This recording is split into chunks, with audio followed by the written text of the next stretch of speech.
Órale, Cholo Trucker, M.A.S. movies and shows. And here we got the movie Once Upon a Time in Hollywood. Now, believe it or not, I had not seen this movie until just over the weekend.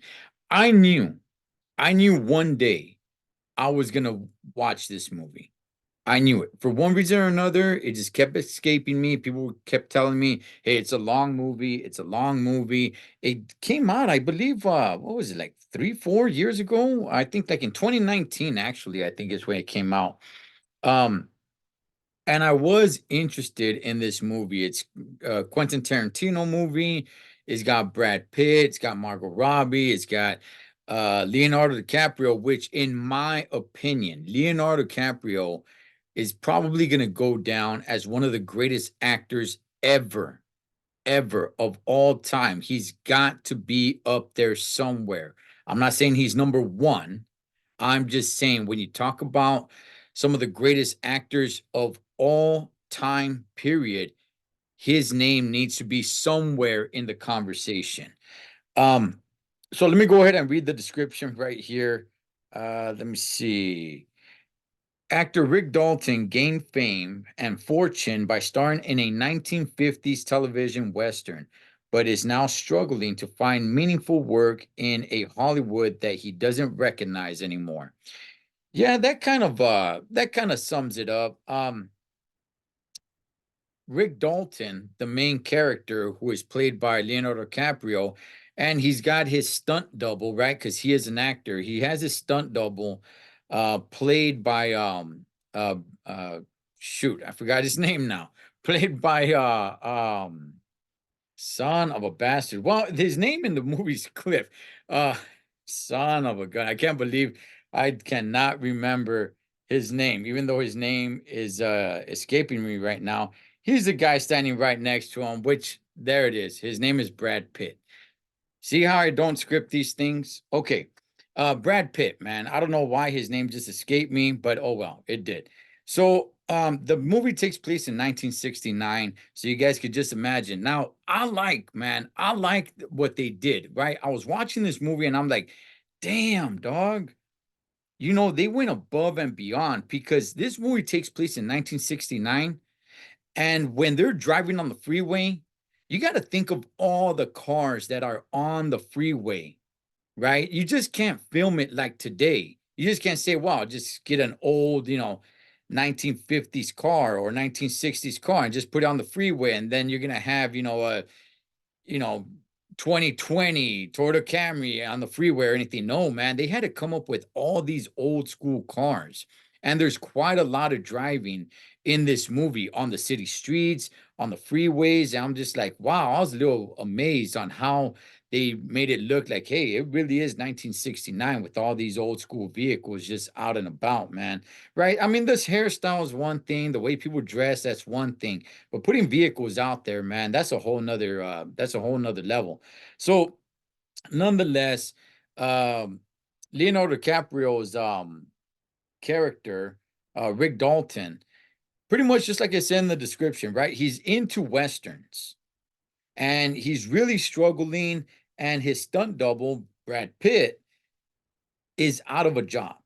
He basically just drives him around, basically just does whatever he needs him to do. He's no longer his stunt double. It's put out there that he was a stunt double, and if the phone rings, he's ready to work again. But he's burned too many bridges. But because they're such good friends, you know, um, Leonardo DiCaprio's character just keeps him around because that's his good homie, even though he can't get him any work. It's just like, hey, you know what? Just stick around, Holmes, and just fix things around the pad. Just drive me around because in reality, Leo's character does not have a car because he wrecked it in a DUI. That's not what he's telling people. He's telling people that his car is in the shop, right? Anyway, man, I remember people telling me that this movie is about the whole Sharon Tate and the whole Manson family thing. When I watched it, I'm like, oh, okay, I'm expecting a lot of that in here. Let me tell you, everybody, this. No, no, it is not. It is not about that. Yes, there's sprinkles of that in this movie, definitely. Is that what the movie's about? Absolutely not. Is it in there? Sure. Yes. To a certain extent, it's sprinkled around in some scenes more than others. But I'll tell you guys this, man, the way it ends, it's completely inaccurate. Okay. Is completely inaccurate. If you guys are thinking that this is going to follow what the Manson family did to Sharon Tate and how it ends, it's completely fiction in this movie on how it ends. Nobody comes out with a damn flamethrower, homie, when what happened to Sharon Tate, dog. All right. So it's a long movie. Definitely a long movie. I don't know why it took me so long to get to this movie. I knew I wanted to watch it.